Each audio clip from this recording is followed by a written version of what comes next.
Good afternoon. President Banda, laureates, guests and friends from around the world. My name is Catherine Swoboda, and I'm the Director of Planning for the Borlaug Dialogue Symposium here at the World Food Prize. And on behalf of our foundation, we want to welcome all of you to the 2016 Borlaug Dialogue. We're especially delighted to see you all this year as it marks a special observance for our foundation and indeed for all of those who work toward and believe in a world free from hunger. It was 30 years ago that Norman Borlaug created the World Food Prize with the dream that it would become the Nobel Prize for Food and Agriculture. And today, as we gather here to celebrate this 30th anniversary, thanks to countless individuals in this room, Dr. Borlaug's vision is being fulfilled. And so, as someone who was personally touched by Dr. Borlaug and the World Food Prize as a high school student, it is my great privilege to introduce an individual whose leadership and role in realizing Norm's dream for the prize is an inspiration to all of us. Indeed, his entire life's work encompasses 32 years of decorated diplomatic service to our country and our world. His work focused on confronting terrorism, uplifting refugees, those afflicted by war, displacement, and fostering peace. And his life's work has been a singular expression of humanitarianism, just the sort of humanitarianism that marks the Borlaug legacy. So with that, please join me in welcoming the President of the World Food Prize Foundation, Ambassador Kenneth Quinn. Don't go away. Here. So, Catherine, thank you. Wonderful introduction. But I want to be sure you all know that Catherine is the real director of the Borlaug Dialogue. And she's the person who puts everything together. She was the one who, together with, we designed all this new set. Isn't it cool for the 30th anniversary? And that. But she has been, since she was in high school, part of the World Food Prize. And more than anyone else I know, as an example, I tell people of what the World Food Prize can do for inspiring young people and particularly inspiring young women. So, Catherine, thank you for all your good work. And now get back to work.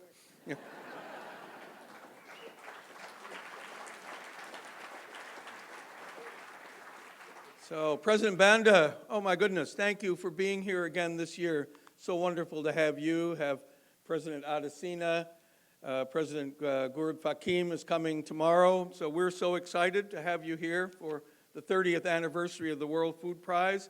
There wouldn't be a World Food Prize still except for the Ruan family. And John Ruan III, our chairman, is here. And John, if you would stand up and just let us acknowledge you. And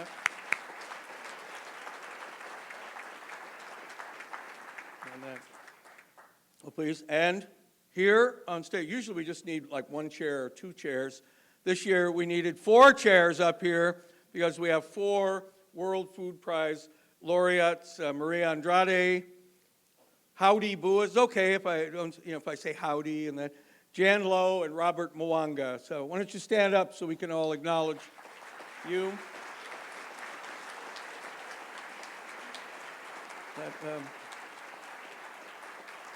That's it. Our first chairman, Al Clossie, is here in the audience, and the first World Food Prize laureate, Dr. M.S. Swaminathan, is here.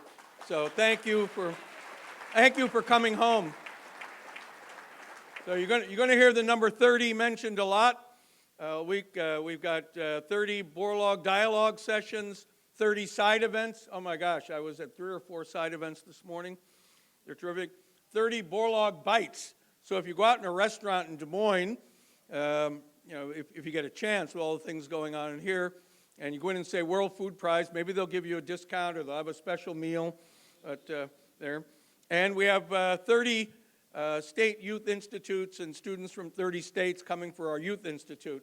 So tomorrow we got to put in a lot more chairs because there's 450 students and teachers coming So get here earlier. They'll grab your seats tomorrow. And we're celebrating a number of anniversaries, not just 30th anniversary. It's the 10th anniversary of the Iowa Hunger Summit.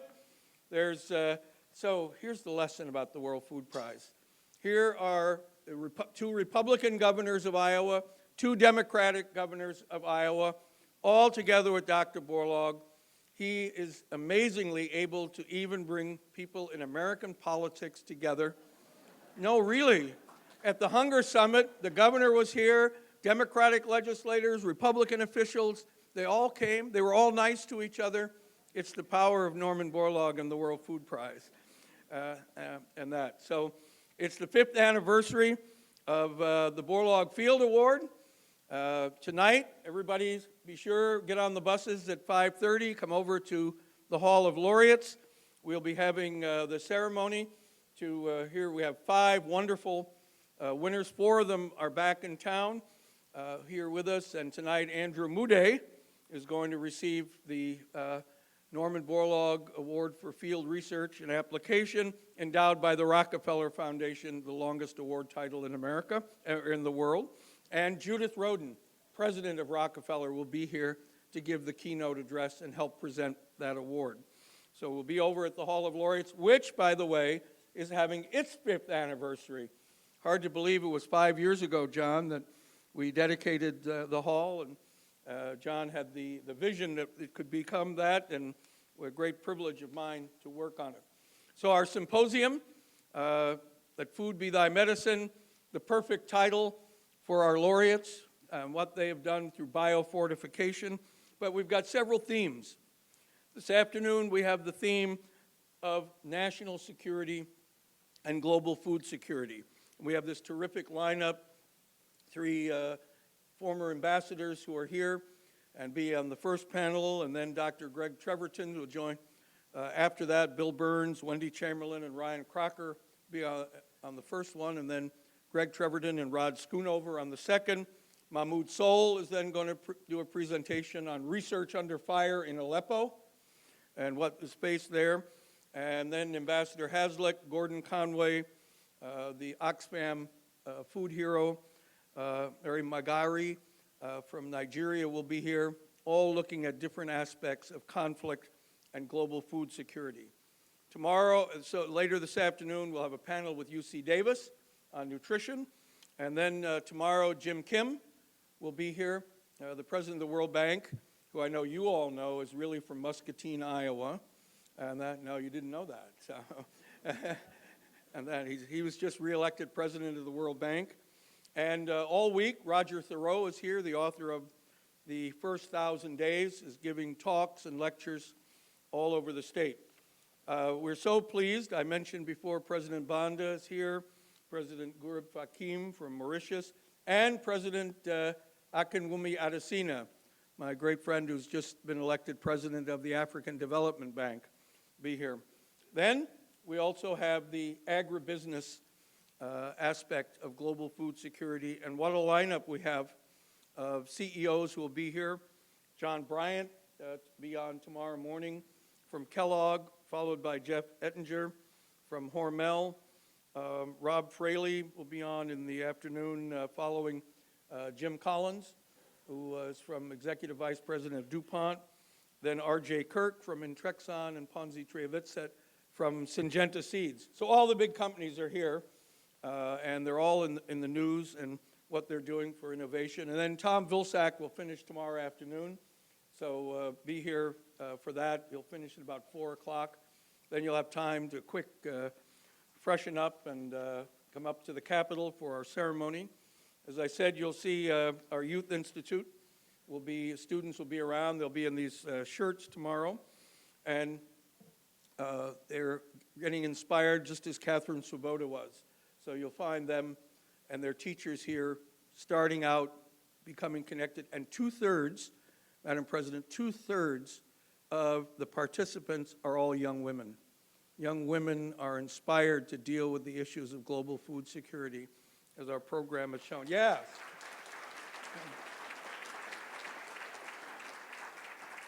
On that. So part of our 30th anniversary, we got a new website. and that. So take a look at that, check it out. Started it for so that everyone would be able to see it, give us that kind of new image, just like the new set here. And then we also have our media partner who's helping us, Farming First. Farming First is a global coalition. Scientists, farmers, agribusiness companies, NGOs advocating for sustainable agriculture. They're putting together a daily digest of sort of what's happening at the World Food Prize and at the Borlaug Dialogue. I'm going to have to read it just to figure out and find out everything that's going on. And I'm supposed to know what's happening. But it's at www.farmingfirst.org. So check it out. Let us know what you think. I wouldn't be appropriate. My mom always told me, be sure and say please and thank you. And I want to say thank you to all of our sponsors who have generously given. We couldn't do this without them. Remember, John, when I first came, John convinced me to come and take this job. We had 4 sponsors. Now I think we must be up around 84 or so, but the sponsors are just so incredibly important. So I just do this little preview, a little opening, get us started, get you warmed up for the next, the meat and potatoes that are coming with the session. So with that, I want to invite the panel here on the stage, the laureates and our chairman. You can go and take your seats in the audience. You're done. All right? Yeah. Thank you for being up here.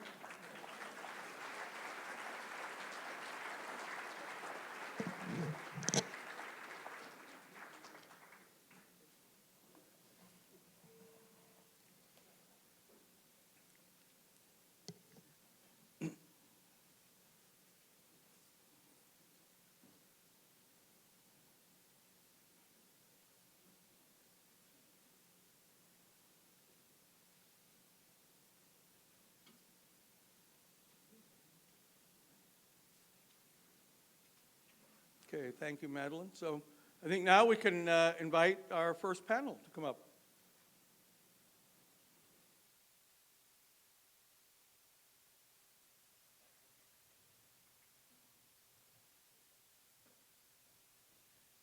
Yeah, okay. Bill? Yeah.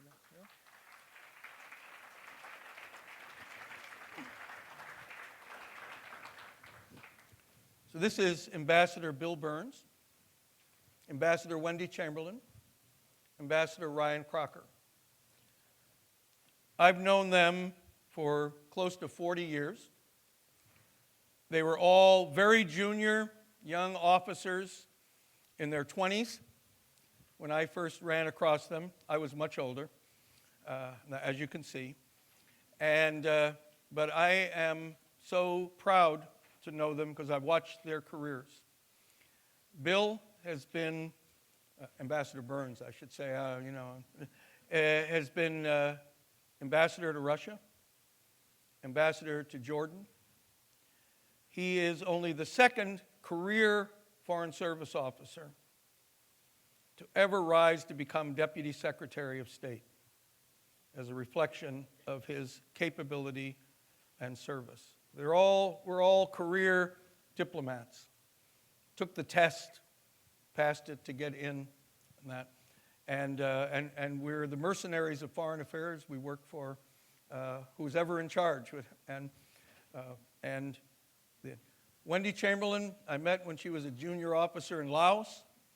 Brought her back to Washington to work for a guy named Dick Holbrook. She went on to have an incredibly distinguished career working in South Asia, the Middle East. She was ambassador to Laos, ambassador to Pakistan in the immediate aftermath of 2001, and was then Deputy High Commissioner of Refugees for several years. Ryan Crocker, it's easier to say which countries he hasn't been ambassador to. He's been ambassador to 6 countries. If you think of all the hardest names in the Middle East, Afghanistan, Iraq, Lebanon, Syria, all his account. He's the dynamic officer who's out in the field reporting and never wanting to be in Washington on this. But our country, speaking of the United States, is so fortunate to have a career diplomatic service, because everybody here has been in dangerous situations, done difficult things. My coming here when I retired in 1999 and 2000, I wanted to put food security and national security together. One of the first times we did it was in 2001, when I had put bioterrorism and agroterrorism on the agenda of our symposium before 9/11. So in the immediate aftermath, in this room, we had 7 experts on food terrorism, including the head of the FDA, who said the ideas discussed here helped keep America safe in the months immediately after 9/11. When Ryan and Bill were working on Afghanistan and Pakistan, Wendy, Secretary Vilsack brought the ministers of agriculture from those countries here to talk about the connection of and on this stage and set. In 2012, Dr. Daniel Hillel, who was here, one of our laureates, received the World Food Prize. There he is with John and Ban Ki-moon, an Israeli having been nominated by 3 Muslim scientists from 3 Arab countries for his achievements in drip irrigation. So this is, though, we've never had a panel like this before. So I'm going to turn to each member of the panel and let them talk about their experiences, their view of the world, and how they see it, and so that it can, this is one of the great factors as it relates to global food security, and are we going to be able to produce enough food and distribute it to feed 9 billion people? So Bill, could I start with you? Of course. Well, first, it's a great pleasure to be here with all of you, and a particular honor for me to sit on the same stage with Ken and Wendy and Ryan, 3 people for whom I have great respect and admiration. We may not be the most uplifting panel, I think, of this series of very important events, simply because the international landscape, at least as I see it today, is as crowded and complicated as at any moment since I entered the diplomatic service almost 35 years ago. The truth, as all of you know better than I do, is that there have been enormous advances in food security over recent decades through progress in science and technology, and through the genuine heroism and creativity of many of you in this room. But the further truth is that a lot of those advances, I think, are threatened today on an international landscape with more than its share of challenges. And among them, again, as you all know very well, are the challenge of climate change, the ways in which increase in the frequency of droughts and flooding around the world is complicating both food production and food distribution, water insecurity, the reality that by the middle of this century, it's going to take probably a 15% increase in water use to feed a population of 9 billion people, the further reality that by the middle of this century, probably 1 in 4 people on this planet are going to live in areas of serious water insecurity. Urbanization, a third phenomenon. The fact that, again, by 2050, you'll have 6 billion people, 2/3 of the world's population living in cities. 90% of that growth is likely to take place in the developing world, and so you'll have an even further contraction of arable land and further complications in terms of food distribution systems. And then last but not least, I think as I look at kind of the big trends around the world today, is the increasing challenge of fragility in states, ungoverned spaces around the world, and the violence that often both feeds that sense of fragility and emerges from it. The reality today is that we have more people displaced from their homes around the world than at any time since the Second World War. And there's probably been, over the course of the last 5 or 6 years, an increase by as much as 1/3 of the number of the people around the world who are living in areas of fragile states. It's most notable as you look at the television screen and often depressing news today in the Middle East, an area in which all of us have served over the course of our careers, where what we've seen is the implosion of much of the old Arab state system and a big vacuum created And unfortunately, there are lots of people who have their own solutions for how to fill that vacuum, from violent extremist groups like ISIS to predatory regional powers like Iran. So no shortage of challenges out there. But the last point that I'd stress, Ken, at the outset is that, and this sometimes gets lost, I think, in our very complicated presidential election campaign this year, is the importance of American leadership and engagement in the world in helping to make sense of some of those challenges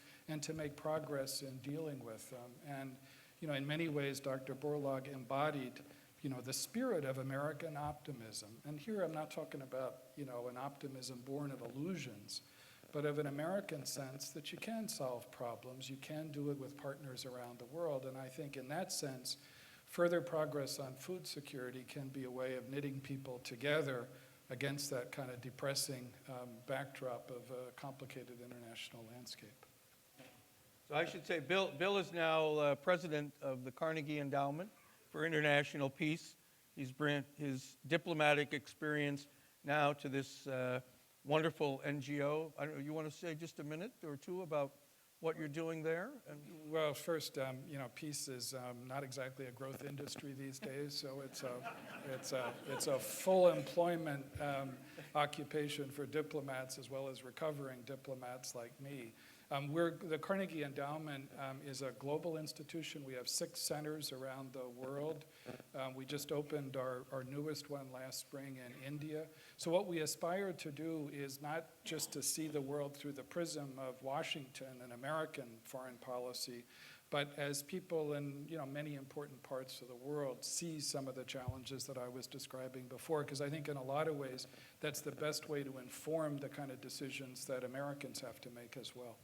Yeah. So we endeavor to make the World Food Prize, even though it's kind of in the middle of the U.S., be a place that brings international participants together. Usually we have about 50 countries or so represented here in the audience. Some young, some older, some former presidents of countries, the head of organizations. So Wendy Chamberlin is president of the Middle East Institute and also doing interesting things. Wendy? Well, thank you, Ken. And as your mother always reminded you to say please and thank you, I'd like to say thanks to you very much. One of my first mentors in the Foreign Service, and a dear, dear friend, and to the World Food Prize for inviting us here today. My mother also told me that, look, Wendy, smile, because it could be worse. So I smile, and she was right. The Middle East got a lot worse. Bill gave us a wonderful overview. But when you really look at the Middle East, it's a tragedy today. Some of the worst conflicts in the world are right there in the Middle East: Libya, Yemen, Iraq, Syria, of course. And as Bill indicated, it has enormous impact on food insecurities and on the health of people, mostly children and women. So there is a lot to talk about. It's an important issue, and thank you, Ken, for highlighting it. Ken also asked us to draw on our own experiences, our many years of experience, to illustrate some of the issues that we want to talk about today. So I thought I'd go back to Afghanistan in 2001. In August of 2001, I had just been newly assigned as the ambassador in Pakistan. In those days, we had Pakistan was under sanctions. We had very tenuous relationships with that country and no relationship in Afghanistan. In fact, Afghanistan was called a consular district of the embassy in Pakistan. But as I arrived, I did know this. I did know that our USAID team had gone out in the spring of 2001 to do a survey, and a field survey. And what they came back with was alarming. That for the 3 reasons, Bill picked up on them, for the 3 reasons that most impact food security, Afghanistan was heading towards a perfect storm. The climate, one reason. Afghanistan had suffered 3 years of pretty devastating climate, and food stocks were very low. Poor government, failed government, it's under the Taliban, and the Taliban was not permitting World Food Program or international aid assistance to get in to the people who needed the food. And 3, conflict. Taliban and the Northern Alliance had been in a pretty nasty civil war for a number of years. At the conclusion of the AID study was that by December of 2001, Afghanistan would suffer from a countrywide famine, that the stocks were running low, and by December, few months away, the floor would fall out. And as I arrived in Pakistan, I was concerned about this. Refugees were beginning to flow into Pakistan from Afghanistan, fleeing hunger, fleeing food insecurities. And Pakistanis were fatigued. They had hosted 4 million or more refugees from Afghanistan for years, and they were threatening to turn them back. And I actually, on my second week in the country, went to the border, to the Jalazai holding camp, and saw for myself the wretched situation some of the refugees were in health-wise because of food deprivation. Anyway, long story short, we know what happens next. In September of that year, we were attacked by Al-Qaeda, who planned the operation from Afghanistan, and we were preparing for a military operation. But my team, sitting in Islamabad, also knew the cable after cable, and I say my team because my economic counselor is actually here today, Pat Hatchlicks, who wrote many of those cables, back to Washington saying, the context for the civilian population in Afghanistan is already very bad. It will be exasperated as the conflict intensifies with U.S. action. And fortunately, some of our best diplomats were back in Washington, and these cables landed on their desk, and they're sitting right next to me today, Bill and Ryan, and our government took action. Our military Central Command did do some aerial drops of food pallets. The intentions were good.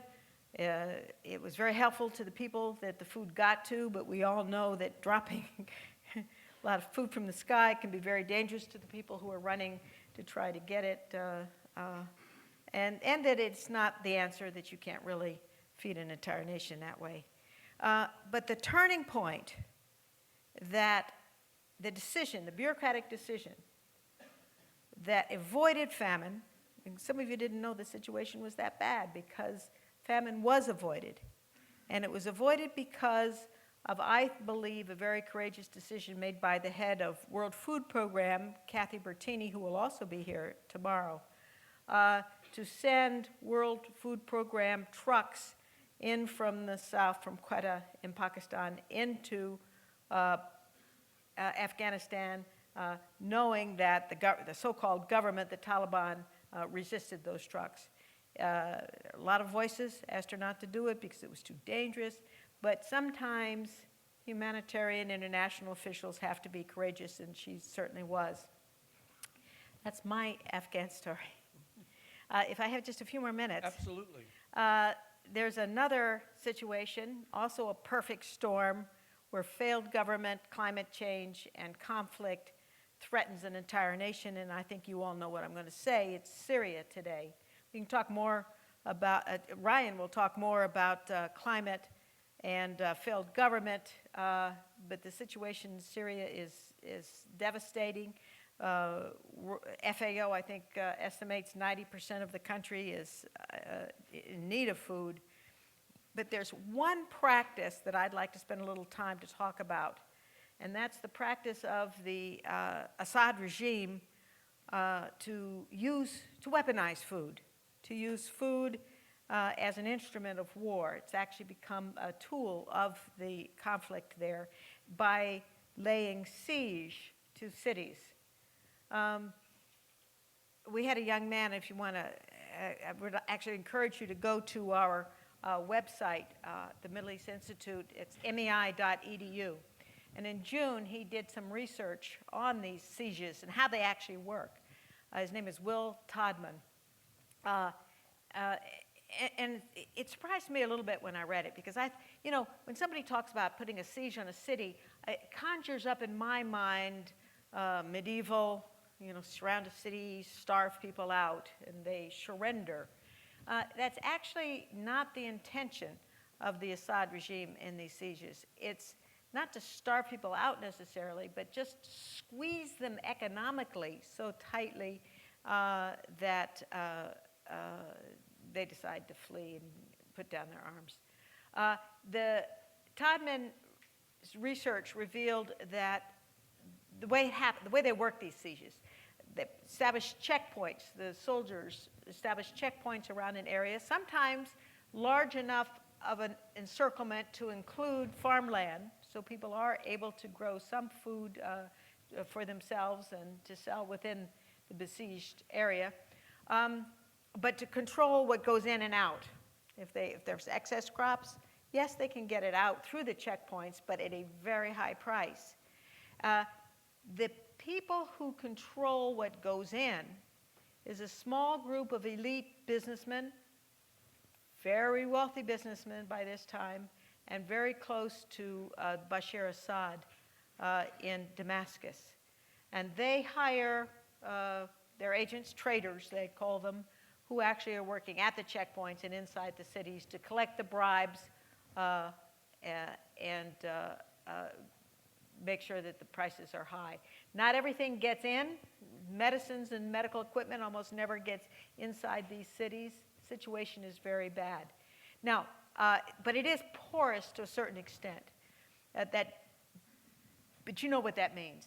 That means that the poor and mostly children are very negatively affected. Médecins Sans Frontières has reported deaths, over a couple of dozen deaths in Maeda, am I pronouncing that city right? Maeda, which was under siege. And we've seen malnutrition throughout the country. Listen, I don't want you to think that the regime are the only militia and forces out there using siege as an instrument of war. Some of the opposition groups do too. Certainly ISIS does. And it's enormously resented by the population to be squeezed in this way. And we've seen other attacks on humanitarian distributions by the Russians and the regime Air Force in Aleppo, which is clearly beyond international law to do so. Bombing hospitals and then coming back and bombing them for a second and third time as the white helmet rescuers go to pull people out of the rubble just to kill the rescuers. These are tactics of war that are frankly unacceptable. What can we do about it? Well, short of ending the war, and I think Secretary Kerry's trying to do that without much success, you could resort to airdrops. The UN envoy, Stefan de Mistura, has said that's a last resort for reasons that we all know. They did try it, and again, Deir ez-Zor, to not much effect. Only a little bit of the food actually got to the people who needed it, but it was an effort. Anyway, Bill promised that we wouldn't be having very happy stories to tell here, and I think I delivered. I'm so depressed already. Yeah. No, but this is important, because this is a moment in global food security where everything seems to be going in the right direction, right? The numbers are coming down, and of people in poverty or malnourished, still a long way to go, but coming down. And you hear Bill Gates talk, and he's very hopeful about what can be achieved and the Sustainable Development Goals, and can we eliminate malnutrition? And yet this other factor isn't calculated in. That's So that's why this is so valuable. Well, you want me to talk a little bit about MEI too? Oh, absolutely. A little bit about the Middle East Institute. This is actually our 70th year, 7-0, anniversary year. We've been around in Washington, D.C., working on issues on the Middle East for that long period. We're sort of a hybrid. We're a think tank. We have a good policy institute and scholars who write and publish on our website, which I encourage you to go look at. We have about 4 conferences, full-day conferences a year, at least this large, not this well organized. But we're branching up. We have a library of 20,000 books and a lot of real valuable books too. And we teach Arabic, Hebrew, Turkish, Urdu. We teach the languages. But the thing I want to brag about is the new direction we're going into, and that's to promote the arts and cultures of the Middle East. We're renovating our building, and in that renovation, we'll have a gallery, which when you come to Washington as tourists in a couple of years, I invite you to come look at contemporary Arab art, because what we want to show is that there's a lot of political art, protest art there among the young people in the Middle East. In most countries in the Middle East today, about 40% of the population is under 30. So there's a lot of vibrancy. They're into graffiti and painting and poetry. They love poetry and rap songs. It's bursting with creativity, and we want to show that.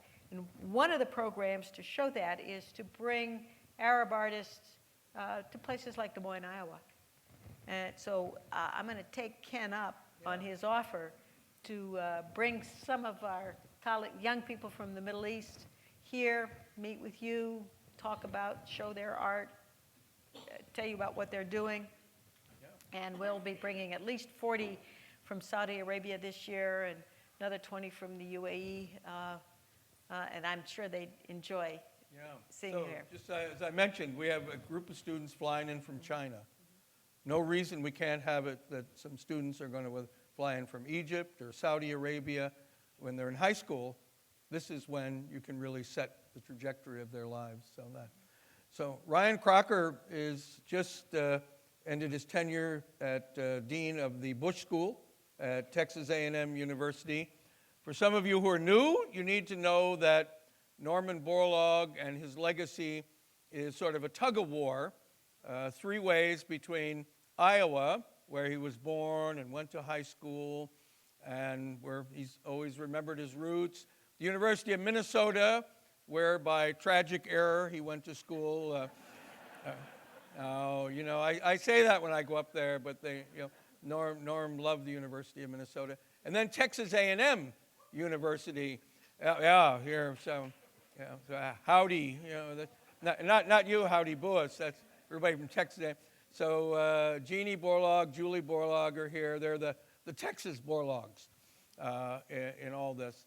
But he and Norm loved them all. You say he spent half the year in Mexico at CIMMYT, the International Wheat and Maize Center, half the year at Texas A&M, and the other half of the year at the World Food Prize in Minnesota. But Ryan, we're anxious to hear your perspective. Well, thanks, Ken, and thanks for having me here. The Middle East constellation in the Foreign Service is a pretty small tribe. We've all known each other for years, and I see that today, as so many times in the past, both Bill and Wendy have succumbed to irrational exuberance when describing the Middle East. So I'll do my best to kind of scale that back. To Ken's point, on the macro level, as we'll hear more later, the signs are good in defeating world hunger. But there's a subset that isn't so good. There are approximately 65 million people out there who are stateless, internally displaced or refugees. Again, as Bill said, that is the highest figure the world has seen since the end of World War II. Roughly 21 million of that 65 are outright refugees. And it isn't going to be getting any better because in a place like Syria, for example, not only have the Russians, the Syrians, and the Iranians weaponized food, they have weaponized refugees. Sending masses of refugees into Europe, as we saw particularly last year, has brought the European Union to its weakest point of cohesion that we've seen since World War II, and the EU, to a large extent, is also NATO. So, you know, whether we like it or not, we are in a conflict here where the Russians, with a very weak hand that they're playing very well, have the advantage.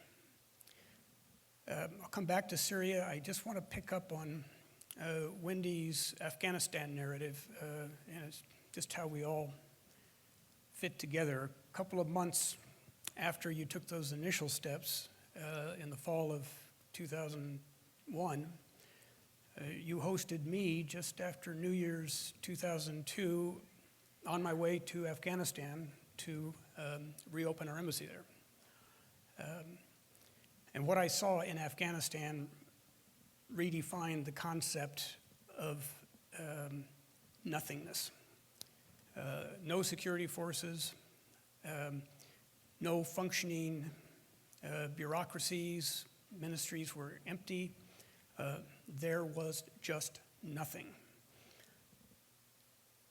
And then, probably my second week there, I had a visit from Andrew Natsios, then administrator of AID, trying to figure out how we could even begin getting this devastated country back on track. With his background, he came up with one answer that we pursued very assiduously: agriculture. Afghanistan, virtually a complete agrarian economy, that if it was to return to a productive role, we had to pay attention to the agricultural sector, and we did. We also had to be sure that remote agricultural areas were linked to the rest of the country. You can grow food, but if you can't distribute it, it doesn't go very far. So we came up with the strategic road system, which is basically complete now. What we didn't do, and over lunch today we talked a bit about this, is we didn't have a program for rural roads. How do you get from the back of beyond to a strategic highway? And that still is, to me, a real regret. Ken, I think it was you that coined the phrase some time ago, where the roads end, the insurgencies begin. And that's a lot of what we're suffering from right now. Let me skip over to Syria. I'm on the board of Mercy Corps International, which has a huge operation within Syria, not the government-held areas, and in Lebanon, Jordan, and Turkey. We are very focused on the relationship between food security and general stability. Because we see a vicious circle that's developed. Take Syria, for example. The devastating droughts in the mid-2000s forced tens of thousands of Syrians away from their agrarian livelihood and into the urban areas, where lack of economic opportunity, lack of dignity and respect, all combined when the trouble started in March 2011 to bring people into violent opposition to the state. And what a state it is and was. In 1982, the Syrian regime cornered the Syrian Muslim Brotherhood in the fourth largest city of Hama, and they proceeded to eliminate them. The Brotherhood were some pretty bad guys, but in the process of wiping them out, Syrian armor and artillery killed somewhere north of 20,000 Sunni civilians. So the regime knew for 30 years that a day of reckoning might come. They were ready. Bashar al-Assad was not Mubarak, he was not Gaddafi, he was not Ben Ali. He was ready for the fight. So, basing a policy on hope, we declared Assad must go. Well, he wasn't going. And what would come if he left? Well, probably some combination of Islamic State and Al-Qaeda. So it could be worse. But it is pretty bad, as Wendy described. That's actually the good news, because the bad news is it's gonna get worse. I had more experience than I would have liked with the Lebanese Civil War, 2 3-year tours. That civil war in Lebanon, in some ways comparable to what's going on in Syria, took 15 years to resolve. Still not completely resolved, but not large-scale fighting. Syria is much more complex. The Lebanese Civil War ended when Syria moved in and occupied the presidential palace in 1990. Well, there is no Syria to move in on Syria in Syria. I don't see how this ends. I know 5 years into this, it's still closer to the beginning than what I suspect is the end. A final point I'd make is to amplify a bit on something Bill said about American leadership. The United States, in spite of its best efforts, did not emerge as a world leader after World War I. Woodrow Wilson tried. His famous 14 points were an excellent blueprint, but he was outmaneuvered by the British and the French and the American Congress when the Senate, after the 1918 elections, voted not to join the League of Nations. 30 years later, 30 is kind of magical here, there was another world war. At the end of that war, we postured ourselves quite differently than we did after World War I. The New World Order, if you will, was largely conceived in the United States and led by the United States. The San Francisco Conference that created the United Nations, the Bretton Woods Agreement that established the post-war international financial system, all driven by America, and then American leadership in its execution. As we look at presidents since Harry Truman through George W. Bush, Republican and Democrat, in my view, they were in the world of small L liberal intervention. We could and should lead in the post-World War II international community. We had some pretty bleak moments when our leadership didn't exactly make things better. 2003 in Iraq would be an example for me. Having opposed the whole concept, along with Bill and Wendy, I, of course, was on about the first thing flying into Baghdad after the fall of the city to try and make something of the mess that was being created. But the fundamental point is that in the same 70 years that MEI has been around, there was not another global or even quasi-global return to hostilities. Something different is happening now. In my view, President Obama has repostured the United States in the international community.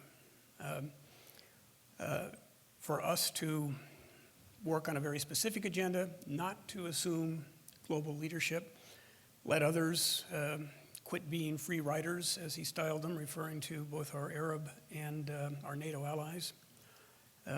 Let the world take care of itself. So it's a pretty fundamental departure.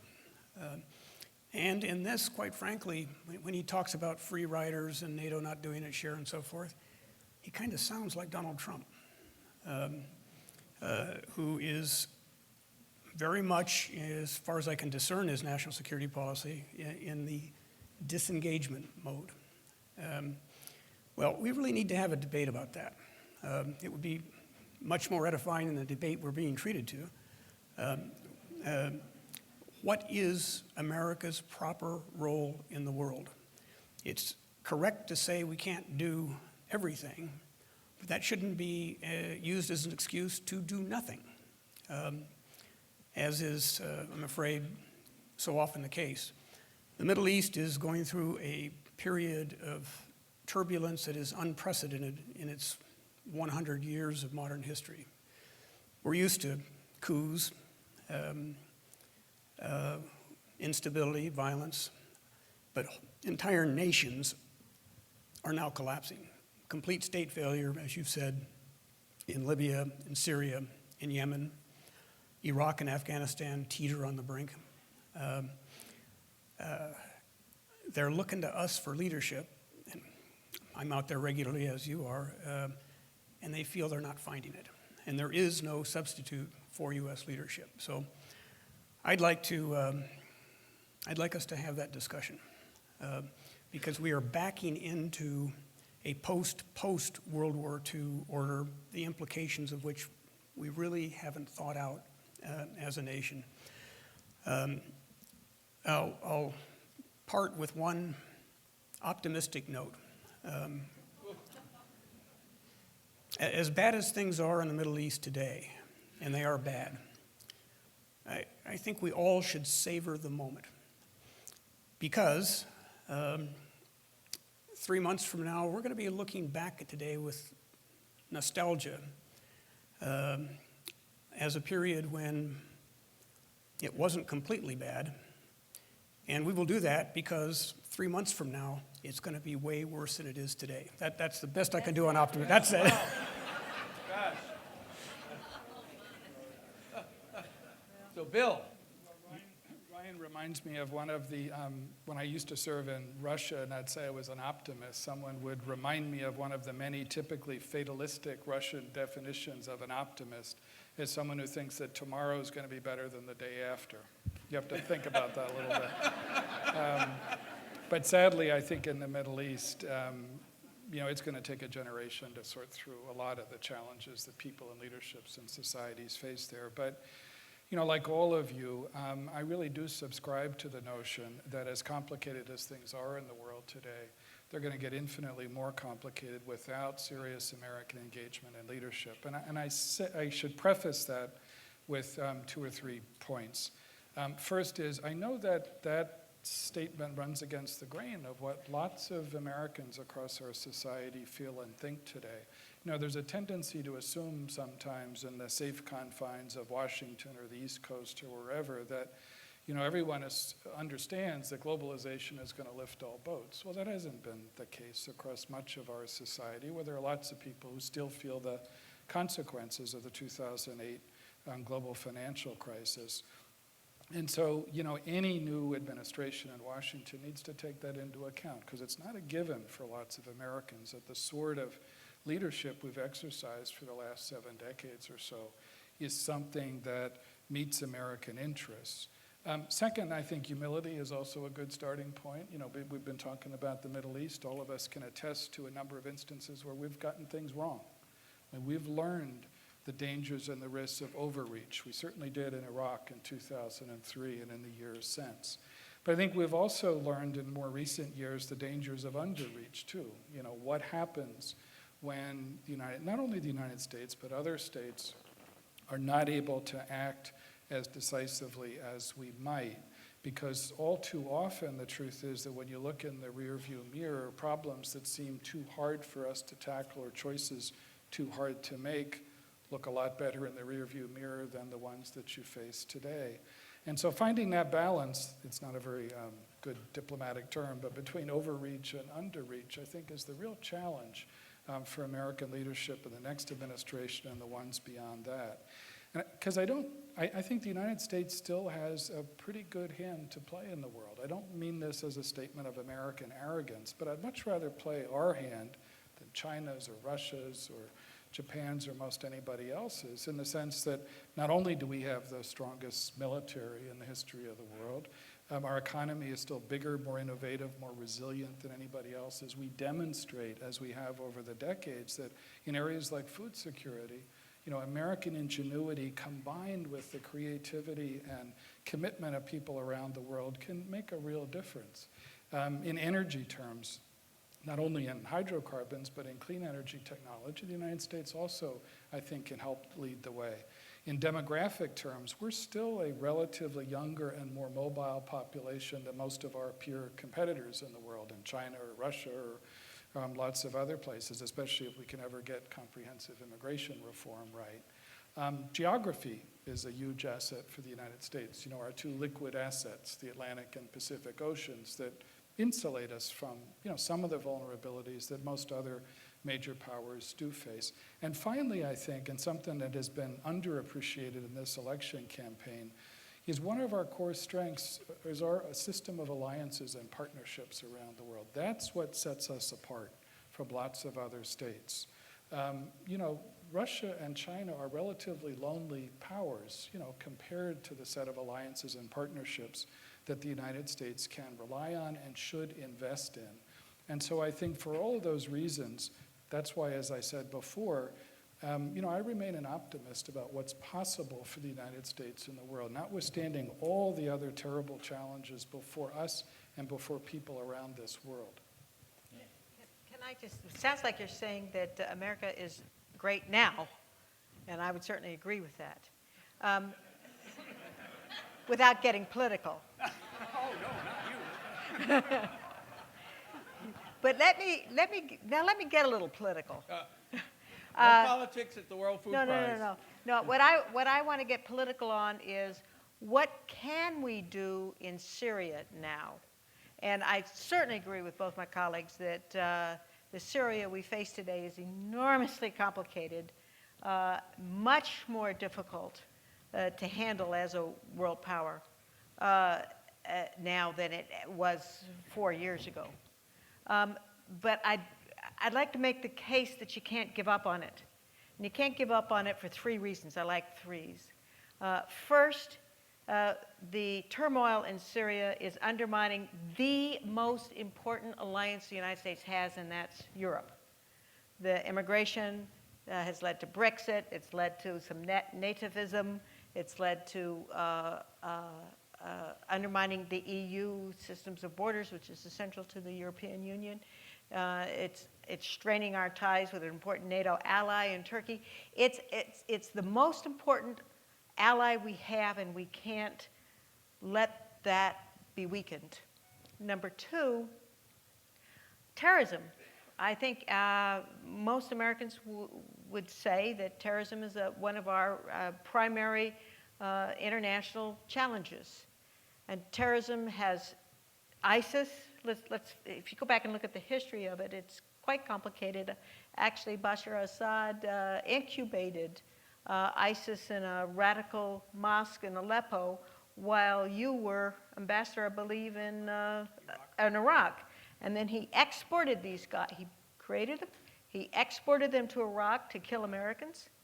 And because largely the leadership of Ryan Crocker and Bill Burns and the surge with General Petraeus, they were shoved out of Iraq, but they went back to Syria, where they then flourished and became what we now know as the Islamic State. So look, it all began in Syria. It's about Syria. When they get flushed out of Mosul, they're going to go back to Syria. Syria is the center of our terrorist the threat of terrorism to the United States, and we can't ignore that. Can't walk away from it.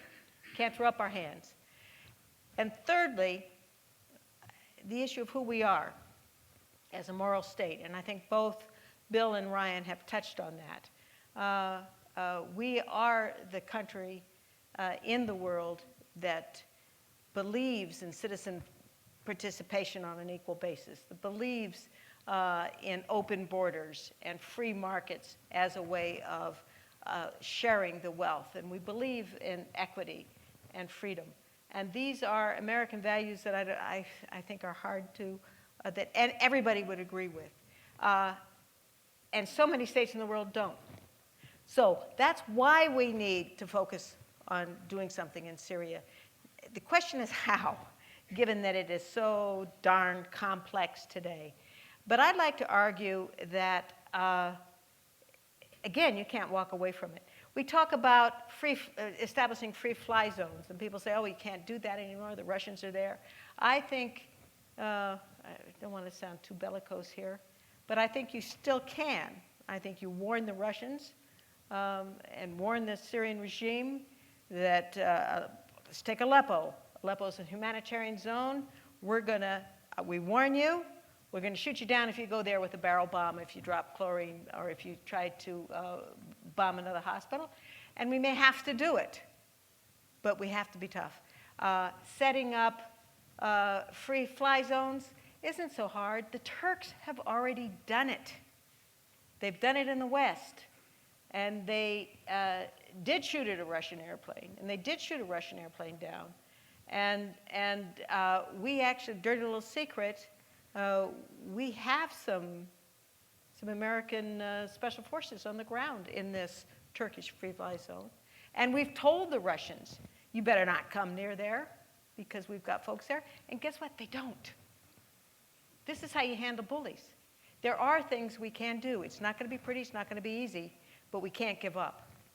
So we have a few minutes left. Talk about a little bit about sort of the big power arrangements from viewed on the 7th floor and the secretary and deputy secretary's office. So here's Iowa. Xi Jinping is like a son of Iowa. He came here as a young man. He has a deep affection for Iowa. When he came back and we hosted him in 2012, and he talked about remembering seeing the sunset over the Mississippi, and he was quoting Mark Twain. His dad came here and took away lessons from Iowa that he used about restructuring all of China's economy.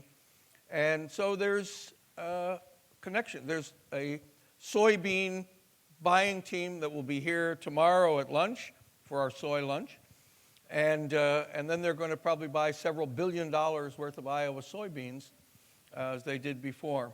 So there's a really huge economic, agricultural relationship. And we used to have a lot of, not a lot, but a number of people coming from Russia.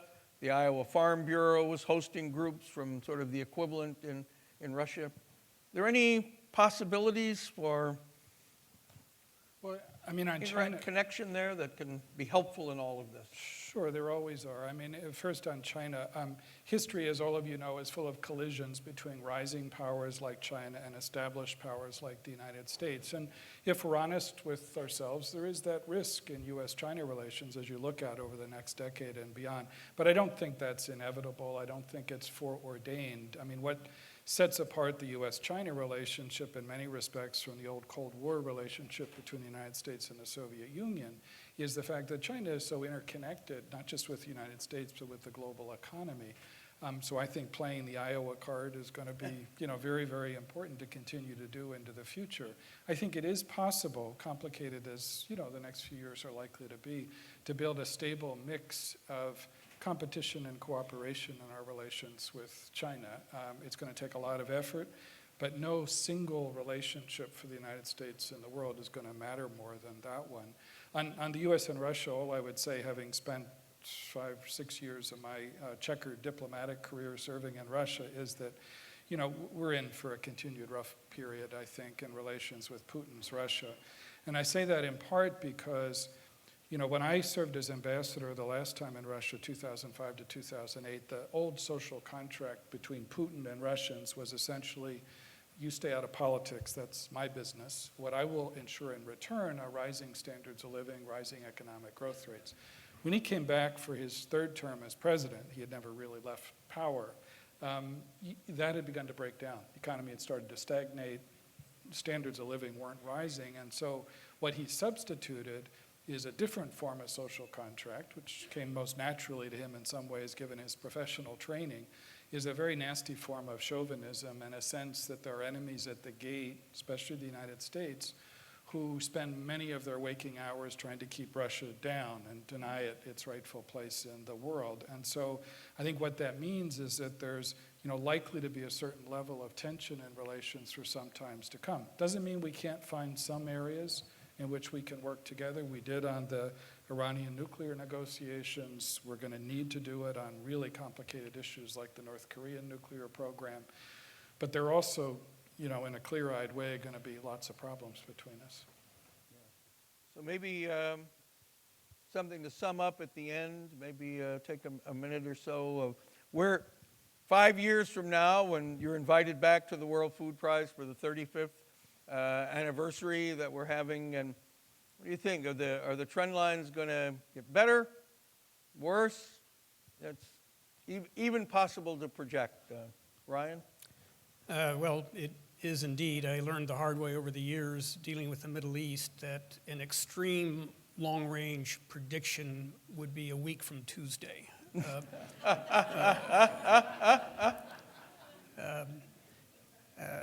Look, it's going to depend to a significant degree on us, and especially the next administration. In modern times, we have never been as divided at home as we are right now. And I am reminded, having run his school for some years, what George H.W. Bush did when he assumed office. He and Jim Baker set their priorities. Priority one was not the Middle East. It wasn't NATO. It wasn't even abroad. It was Capitol Hill. Those of you who remember that time, the late 80s, the country was badly divided over Ronald Reagan's Central American policies. Baker's message on the Hill was, this is not Reagan 3. It's Bush 1, and it's going to be different. So they reached across the aisle. They appointed a card-carrying Democrat as the State Department's Assistant Secretary for Western Hemisphere Affairs, Bernie Aronson. And by the spring of that first year, there was a dialogue between Republicans and Democrats. That dialogue that they started as a priority became absolutely crucial as a wave of global events unfolded. Iraqi invasion of Kuwait, where the administration was able to get a pretty slim majority, but a majority in the Senate to support the use of force to kick the Iraqis out. We had to deal with German reunification, the fall of the wall, the collapse of the Soviet Union. But because of that early spade work across the aisle, the president was able to hold the country together on issues of huge import to global security. It's way worse. It was bad then when the Bush administration took office. It's worse now, but I don't see it getting any better unless, as a nation, we're able to take a deep breath, recognize that the other party may be an adversary, but not an enemy. We're all Americans here. That is going to be absolutely critical in my view. And everything else is going to depend on how that is handled. Well, I'd like to associate myself with the remarks of my two colleagues here. From my point of view, focusing only on the Middle East, let's look at the Arab Spring. Enormous optimism, at least in this country, about the people and what they were demanding of their governments, participation and dignity. They wanted change. 5 years before the Arab Spring, if you'd asked us if we'd had this same panel, our comments would have been, oh, the Middle East, it's frozen in time, it's ossified, you have the same old Sagittarian leaders, the dictators are running, there's no growth, there's no vibrancy in the Middle East. And the Arab Spring came in 2011, and there was great optimism, and certainly among a lot of the young people. Demographics have a lot to do with that, because they're the majority, as I said before, of the people in the Middle East. And with that, you have a lot of youth and vigor and capacity. It hasn't gone so well in the Middle East since the Arab Spring, including in Egypt and in Tunisia. But I don't think that's the end of the story. I don't think we've gotten to the end of the book on the Arab Spring. Those kids are still there. And as I travel around the Middle East, they're spending their energies on startups. They haven't given up their dream, their demands for participation in their own governments and for a new way of doing things in the Middle East. And they will come back, and it will happen again. So Bill and Ryan have to go to the airport. So I don't know if you have any last thought to share. Last thought? Last thought. Really last thought. Yeah, no, well, first just to say thanks again. It's really been a pleasure to be with all of you. I'm a short-term realist and a long-term optimist, as I said before. I think for all the ugly issues we've just spent an hour edifying you about, you got to take a step back and look at, the realities that in recent decades, as many of you know very well, literally hundreds of millions of people have been lifted out of poverty. People's horizons about health, about life expectancy, have widened in some enormously important ways. So I don't think any of the problems we've talked about are without a solution. Many of them are not going to be solved in the short term, but they can be managed, and you can help prevent bad situations from getting worse. So I just say is, from my having done this now for 17 years, some of your most important diplomatic efforts are yet to come through the institutions and organizations that you're running, because I see they play such an important role and can do things to bring people together that sometimes governments can't do. So, Bill, Wendy, Ryan, thank you so much for being here. Let's give a round of applause. Wow, that was terrific. Thank you for doing it. Okay, all right, yeah.